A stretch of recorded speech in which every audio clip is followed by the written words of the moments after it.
Dia channel. So hari ni Usman ada dekat part tu Kondo Seram yang bantu. So hari ni Usman sama cameraman Usman.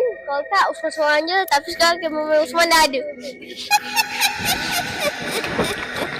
Asal penat ya. Okay, so kita dah sampai kat Kondo Seram yang betul-betul ni, yang real. Benda ni kau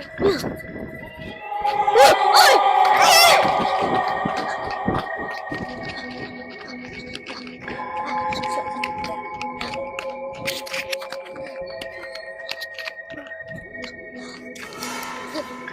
So kita sampai ke tempat rumah yang roboh ni pula. Saya di bawah 2 gate. Okey. Dah sampai. So sinilah kan. Tengok apa. Tempat ni dah diroboh selama berapa tahun dah. Tak tahu lu.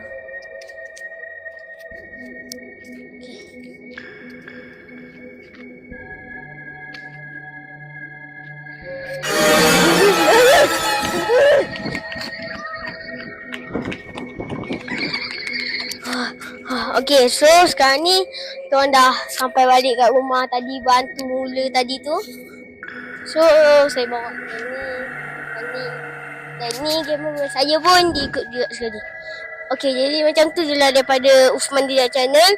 Dan komen, like dan subscribe. Bye.